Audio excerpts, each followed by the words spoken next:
Adapun Brian, mungkin dia bernostalgia tentang pil peremajaan setelah dia melewatkan untuk terakhir kalinya, jadi dia ingin melihat apakah dia punya kesempatan untuk mendapatkan yang lain.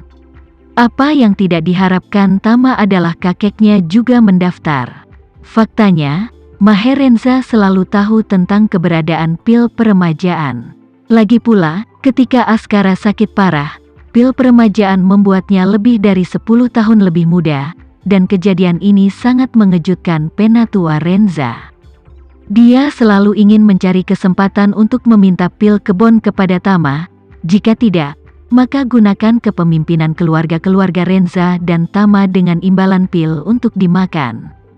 Tapi yang tidak dia duga adalah begitu banyak hal terjadi satu demi satu, dan akhirnya Tama, dengan bantuan Cataclysmic Front, mengambil alih posisi kepala keluarga Renza secara langsung.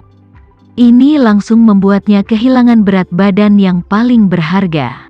Ketika dia tahu bahwa Tama akan melelang pil peremajaan di Jakarta, pikiran pertamanya adalah memasukkan namanya terlebih dahulu.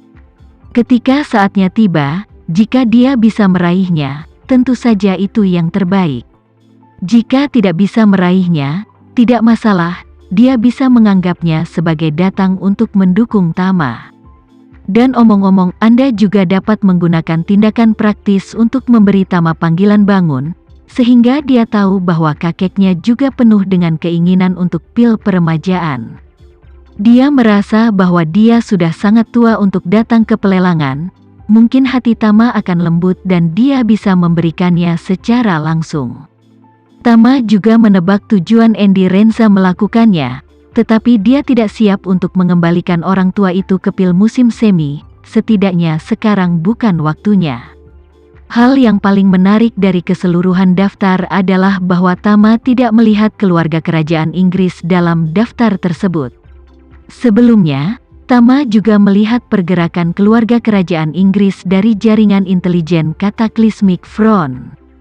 Dikatakan bahwa setelah putra mahkota kembali ke Inggris, tidak melaporkan situasi pil peremajaan kepada Ratu dengan jujur. Ratu pernah sangat marah tentang masalah ini dan bertekad untuk mendapatkan obat ini. Namun, mengapa pelelangan diumumkan dan Ratu tidak datang untuk mendaftar? Setelah memikirkannya, Tama berpikir itu mungkin karena persyaratan yang dia tetapkan bahwa dia harus meminum pil peremajaan di tempat agak tidak dapat diterima oleh permaisuri. Jika permaisuri benar-benar tertarik pada pil peremajaan, maka satu-satunya pilihannya adalah datang ke pelelangan secara langsung. Ada 200 tempat dalam pelelangan, dan setiap pendaftaran yang berhasil dapat membawa satu pendamping, yang berarti akan ada 400 orang di tempat pelelangan hari itu. Selain itu, 400 orang ini tidak diragukan lagi adalah orang kaya dan bangsawan dari seluruh dunia, jadi memang agak canggung bagi Ratu untuk tampil pada kesempatan seperti itu. Bagaimanapun, Ratu belum turun tahta dan merupakan raja nominal Inggris serta beberapa negara persemakmuran. Jika seorang kepala negara yang terkenal, secara pribadi datang ke Jakarta untuk berpartisipasi dalam pelelangan, jika tersiar kabar, itu memang akan berdampak pada dirinya sendiri, serta reputasi seluruh keluarga kerajaan. Setelah membaca daftar itu, Tama juga sedikit kecewa karena tidak melihat dari daftar tentang keluarga Rothschild, dan tidak melihat keluarga ibunya, keluarga kerajaan-kerajaan Saudi Timur Tengah, juga tidak muncul. Hati Tama tidak bisa tidak terkejut. Mungkinkah ketiga keluarga top dunia ini tidak perlu menderita untuk umur panjang? Kalau tidak, mengapa mereka tidak datang ke pelelangan yang belum pernah terjadi sebelumnya ini? Atau mungkin mereka masih menunggu dalam kegelapan, untuk saat ini, ingin melihat lelang ini terlebih dahulu dan kemudian membuat keputusan di masa depan? Sementara Tama bertanya-tanya, Linda memanggilnya dan melaporkan, Tuan Renza, sejak berita lelang dirilis, grup lagu telah menerima banyak panggilan dan email, dan banyak orang telah menyatakan kesediaan mereka untuk membeli pil peremajaan secara pribadi dengan harga tertentu. Lebih dari 10 triliun. termasuk keluarga kerajaan Inggris dan kelompok Amerika, Grup VI, yang ketua mengatakan bahwa dia bersedia membayar $5 triliun segera untuk mengemis pil peremajaan, tawaran tertinggi di antara semuanya.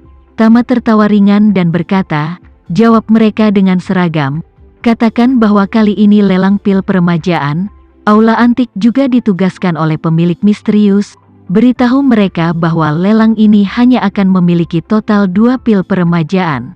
Lalu, akan ada 4 salinan 1/4 pil, serta 1 pil utuh untuk dilelang, yang lainnya lebih dari 1, belum lagi $5 triliun, bahkan untuk $50 triliun itu tidak akan dijual. Tidak peduli siapa yang menginginkan 2 pil peremajaan ini, mereka harus secara pribadi datang ke Jakarta untuk berpartisipasi dalam pelelangan. Berbicara tentang ini, Tama menambahkan, ngomong-ngomong, Anda juga harus mengumumkan kepada publik bahwa siapapun yang menawar pil peremajaan, dia hanya diizinkan menawar dengan sukses sekali. Artinya, jika dia pertama kali menawar 1/4 pil, kemudian pil peremajaan yang mengikutinya, dia tidak memenuhi syarat untuk berpartisipasi. Linda berkata dengan hormat, baik Tuan Renza, nanti saya akan minta seseorang untuk membalas satu persatu. Mengatakan itu, Linda menambahkan, Tuan Renza, ada satu hal lagi, banyak orang yang bertanya di sistem pendaftaran apakah mereka dapat membawa rombongannya pada hari lelang. Kami tidak memiliki aturan yang jelas tentang ini, bagaimana caranya? Anda pikir kami bisa membalasnya? Tama memikirkannya dan berkata dengan acuh tak acuh, karena mereka ingin membawa, setiap orang yang telah berhasil mendaftar hanya dapat membawa paling banyak 1 orang pendamping. Oke, Linda sibuk berkata, kalau begitu saya juga akan mengirimi mereka pengumuman di platform pendaftaran.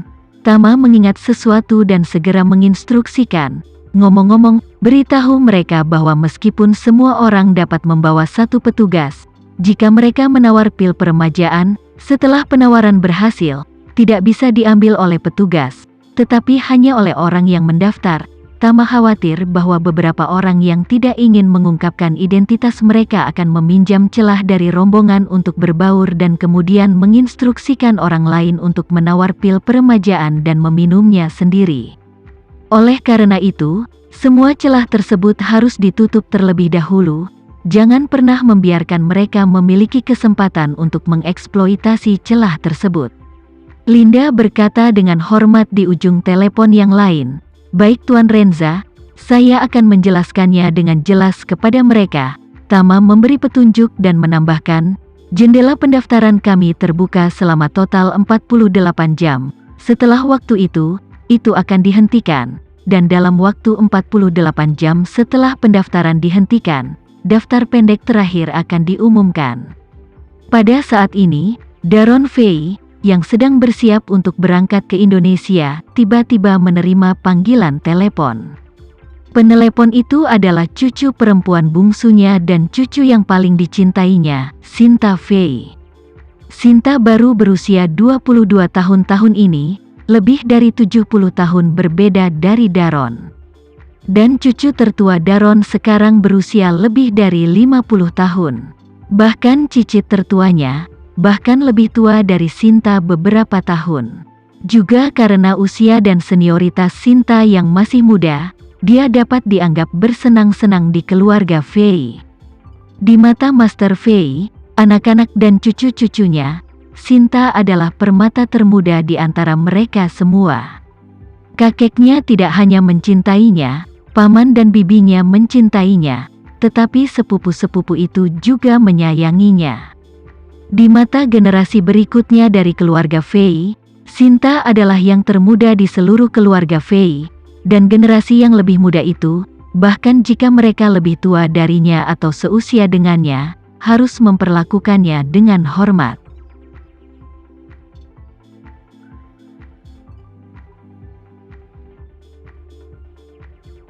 Sekian dulu ya video kali ini, kita lanjutkan lagi videonya di lain waktu.